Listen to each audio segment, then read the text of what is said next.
Maaf dok. Perkenalkan, saya Amelia, NIM C0117171514 yang sedang bertugas di klinik hari ini Bapak. Nah, dengan Bapak siapa? Adi dok, Adi. Berapa umurnya? Sekitar 30 tahun nih dok. Pekerjaan tak sekarang Bapak? Tukang bangunan dok. Apa yang bisa saya bantu Pak? Ini dok, tadi ada luka di paha kiri dan di kanan saya dok. Sudah berapa lama lukanya itu Pak? Sekitar setengah jam yang lalu dok. Kenapa bisa terjadi itu lukanya? Tadi kebetulan dok sedang ada bekerja rumah, nah tiba-tiba kena parah dok. Lukanya tidak dalam Pak? Enggak tahu nih dok, enggak tahu juga banyak darahnya dok. Apa sudah ada yang diobati, bagaimana sebelumnya? Tadi cuma saya pencet-pencet dengan sarung dok. Oh iya Bapak, oke Bapak tidak ada perdarahan yang aktif sekarang saya lihat. Bapak akan saya periksa lebih lanjut sebelumnya, nanti Bapak kami akan periksa tanda-tanda vitalnya dulu untuk tensi, nadi, pernafasan. Apakah Bapak ada keluhan yang lainnya? Enggak ada dok. Apakah Bapak ada riwayat penyakit sebelumnya Pak? Enggak ada dok. Oke Bapak, silahkan pindah ke ranjang pemeriksaan. Saya akan temui Bapak nanti ya. Iya dok. Tadi Bapak kami sudah lakukan pemeriksaan. Bapak punya tanda vitalnya bagus, tensinya 110/70, nadinya 80 kali, pernafasannya juga 24 kali, semuanya normal. Tadi juga kita sudah periksa juga lukanya Bapak. Nah, lukanya Bapak itu khas untuk memang jenis luka yang robek karena benda tajam. Dalam hal ini tepinya rata, terus lumayan bersih dan tidak ada juga perdarahan yang aktif. Tentunya ada juga nyeri tekan pada saat pemeriksaan tadi. Bapak kami diagnosis dengan vulnus laceratum et causa, benda tajam karena parang. Nah, ini artinya Bapak memiliki luka pada paha kiri dan betis kanan akibat benda tajam atau parang. Ini tanda saya akan minta persetujuannya nanti pada Bapak mendatangani berkas yang menyatakan bahwa Bapak ini setuju untuk dilakukannya tindakan yang kita akan laksanakan. Nah, nanti Bapak saya akan melakukan pembersihan pada lukanya Bapak untuk kemudian kita akan melakukan proses penjahitan tentunya pada Bapak. Nah, agak sedikit kurang nyaman, tetapi Bapak tidak merasakan Bapak tidak merasakan nanti karena saya akan lakukan suntik anestesi lokal sehingga Bapak tidak merasakan kebas pada daerah luka itu. Lalu kita akan cuci dan melakukan penjahitan. Kenapa kita lakukan ini? Karena kita harus menutupi luka yang diakibatkan karena parang tersebut sehingga nanti bisa sembuh dengan parut yang minimal ya. Kemudian setelah penjahitan nanti Bapak akan kami berikan salep, kemudian nanti akan ganti verban 3 hari setelah penjahitan. Selebihnya itu kita gunakan di atas lukanya dan kita akan membuka benang karena dia ada di daerah ekstremitas itu sekitar 10 sampai 14 hari ke depannya. Nah, ada yang Bapak ingin tanyakan? Cukup dokter. Apakah Bapak setuju dengan tindakan yang kita akan laksanakan nanti? Setuju dok. Nah, oke Bapak, silahkan ini tanda tangani surat persetujuan Bapak.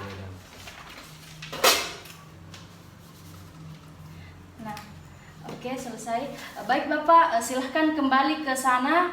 Saya akan persiapkan lagi prosedur penjahitannya Pak. Silahkan Pak. Baik, selanjutnya di sini akan mempersiapkan alat dan bahannya. Ini ada tools dan alkes yang akan kita perlukan selama proses jahit menjahit. Kita membutuhkan basic surgery tools dengan peralatan yang cukup simple. Seperti di sini ada 2 jenis klem yang lurus dan klem yang bengkok.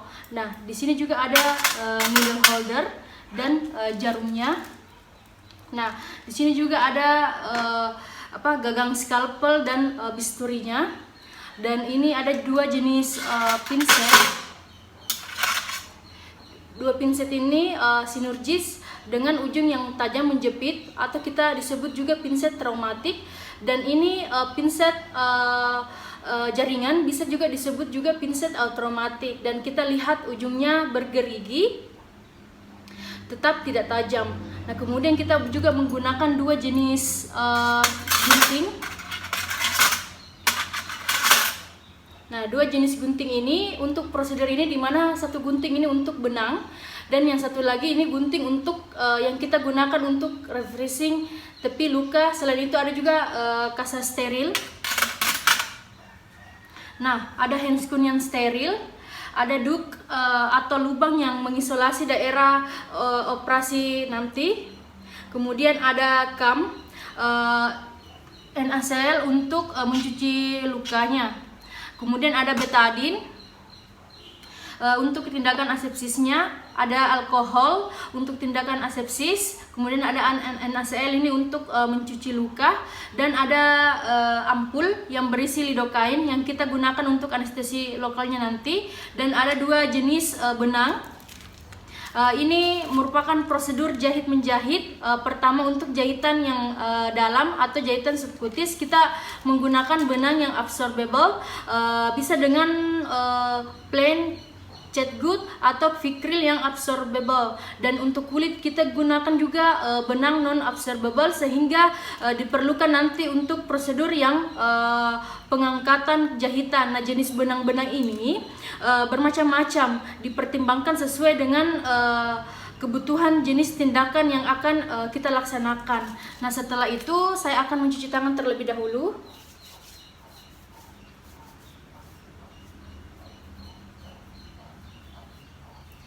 Serta memakai handscoon.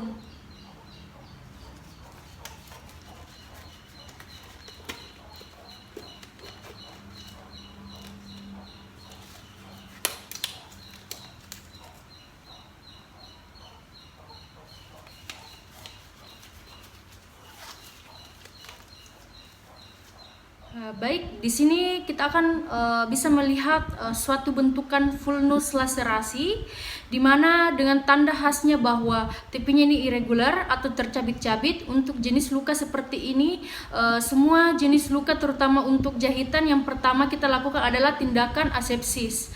Nah, pertama kita bersihkan ini dengan menggunakan kasa yang dibantu dengan larutan NaCl.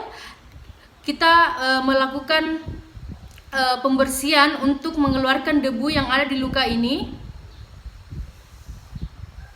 Nah, sampai bersih dengan gerakan yang memutar dan keluar. Nah, setelah ini kita akan lakukan asepsis dengan menggunakan betadine. Kita rendamkan kasanya dan melakukan pembersihan dengan gerakan yang melingkar dari arah keluar ke daerah yang bersih. Kita bisa lakukan 2-3 kali. Nah, setelah ini kita akan melokalisasikan daerah operasi ini kita dengan menutup duk lubang ke atas luka seperti ini.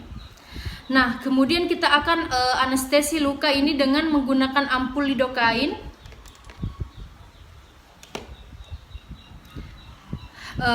Kemudian kita akan keluarkan gelembungnya udara dari spoit kita.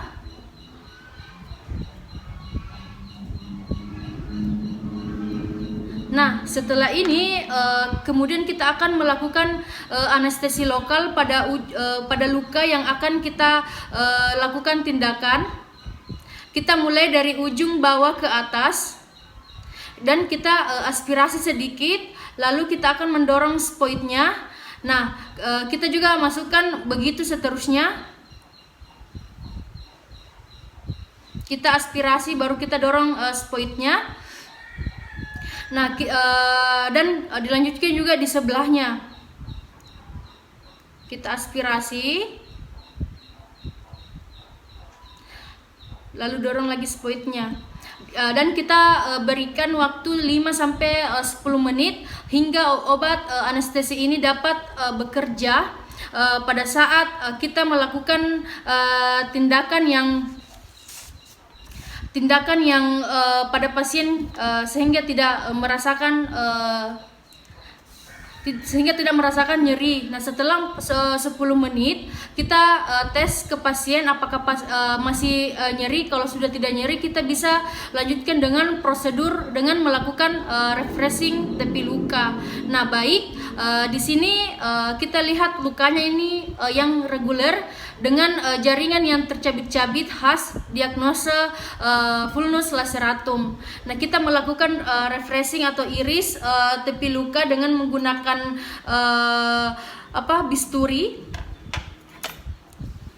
Kemudian kita akan lakukan juga bisa menggunakan gunting jaringan untuk kita mendapatkan tepi luka yang rapi. Bagian dalam juga kita rapikan sehingga kita akan memudahkan kita untuk melakukan tindakan penjahitan. Nah, setelah kita refresh tepi lukanya, akan kita bersihkan dengan tepi yang rata seperti ini.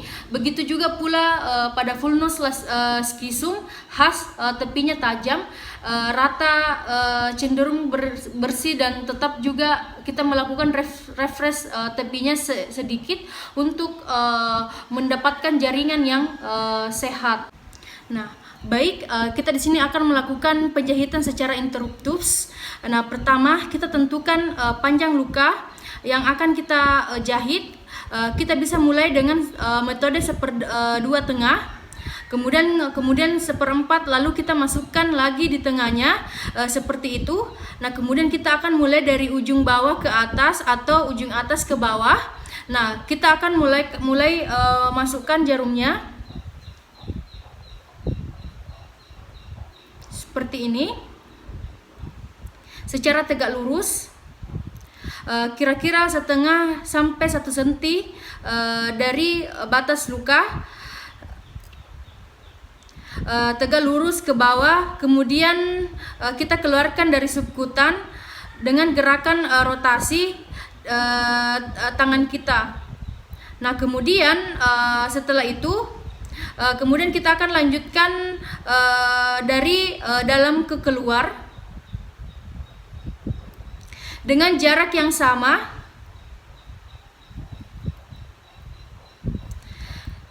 Jarak tepi luka jahitan yang pertama ke tempat jarum kedua harus sama. Nah, kemudian kita akan tarik benangnya seperti ini. Nah, kemudian kita akan lakukan surgical knot. Kita melakukan putaran 2 kali pada needle holder, 1, 2, dengan benang kita rapatkan bawah. Kemudian kita akan jepit, lalu kita balas 1 kali dan jahitan tersebut sudah terkunci. Nah, kemudian ujung tepinya ini kita gunting dengan gunting benang.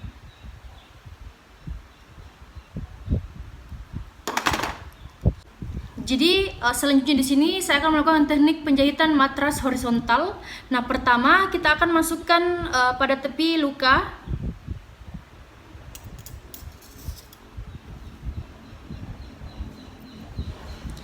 Menembus ke tepi luka yang satunya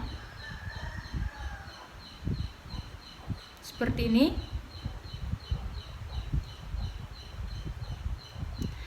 Lalu sejajar dengan lubang keluar benang, kira-kira 1 cm kita masukkan.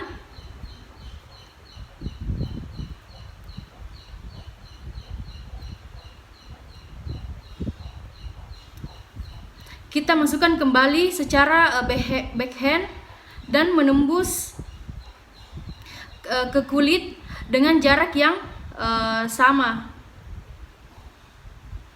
Lalu kemudian kita putar 2 kali ke needle holdernya, 1, 2, dan kemudian kita simpul.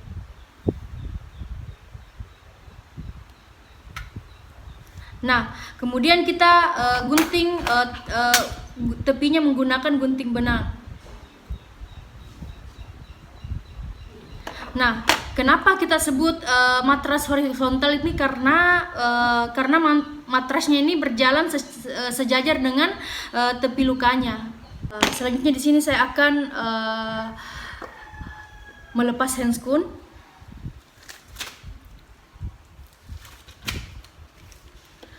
Dan mencuci tangan kembali.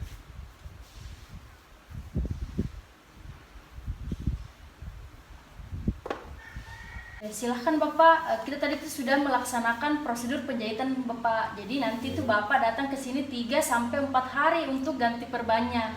Dan untuk hari ke-10 sampai 14 itu kita lihat apakah bisa dicabut benangnya. Nah, kemudian Bapak ini akan kita bekali nanti dengan obat-obatan, ada antibiotik, ada anti nyeri, dan tolong ini obatnya nanti Bapak harus habisi. Jika seandainya ada masalah atau gangguan selama perawatan ini, Bapak bisa langsung datang ke sini lagi. Nah, itu saja Bapak, ada yang mau ditanyakan? Oh ini dok, kira-kira luka aku bisa dibasah atau tidak dok? Nah, jadi sebaiknya itu Bapak tidak bisa karena kita akan ganti perbannya setiap 3 hari. Tetapi penggantian kasanya ini bisa cepat kalau kasanya basah atau ada tanda-tanda infeksi. Dan kami ini akan sertakan nanti obat-obatnya untuk menyembuhkan lukanya. Bapak, ada yang mau ditanyakan lagi? Tidak ada dok. Nah, saya kira sudah selesai. Terima kasih. Nah, jadi demikianlah keterampilan teknik jahit menjahit ini. Lebih dan kurangnya mohon dimaafkan. Assalamualaikum warahmatullahi wabarakatuh. Waalaikumsalam.